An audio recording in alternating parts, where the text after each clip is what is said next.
उन्हाळा म्हटलं की कैरी विशेष पदार्थ हे आलेच. तर आज आपण आपल्या किचनमध्ये मेथांबा, कैरीचा मेथांबा बनवणार आहोत. तत्पूर्वी वेदश्रीज किचन मराठीमध्ये आपले खूप खूप स्वागत आहे. तर इथे आपण सर्वप्रथम एक कैरी घेऊन ती स्वच्छ धुवून घेतली होती आणि त्याचं साल काढून आपण ती अशा प्रकारे फोडी करून कट करून घेतलेली होती. इथे आपण पाहू शकता आपण ही कैरी कशी कट केलेली आहे. इथे कैरी आपल्याला टणक अशी पाहून घ्यायची आहे.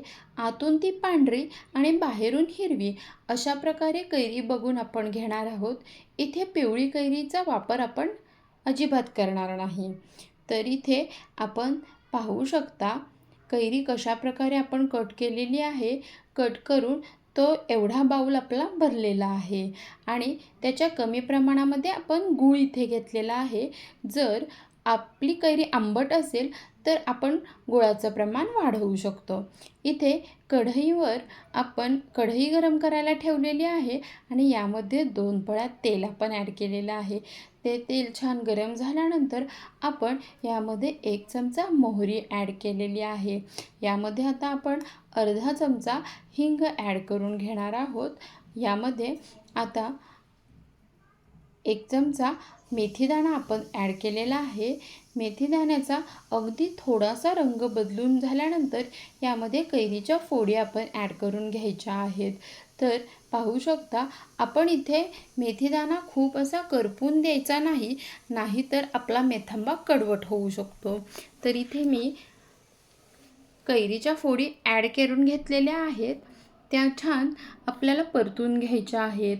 आता इथे आपण चिमूटभर हळद देखील ॲड करणार आहोत. हळद ॲड केल्यानंतर इथे आपल्याला 1 चमचा मिरची पावडर ॲड करायची आहे आणि चवीपुरते मीठ आपण इथे ॲड करणार आहोत. तर अगदी कैरीच्या फोडी शिजण्याकरता हे मीठ आपण ॲड करणार आहोत. इथे छान परतून घ्यायचं आहे. अगदी 5 मिनिटामध्ये शिजून तयार होणारा असा हा मेथांबा आहे. इथे पाहू शकता आता आपण इथे गूळ जो घेतला होता तो देखील ॲड करून घेणार आहोत. गूळ ॲड केल्यानंतर आपण ते पुन्हा एकजीव होईपर्यंत परतून घेणार आहोत. छानपैकी गुळामुळे अगदी पाणी सुटलेलं आहे आपल्या या कैरीला.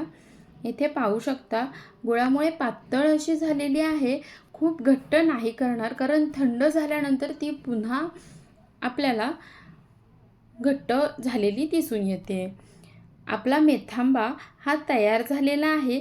तो आता आपण बाजूला काढून घेणार आहोत.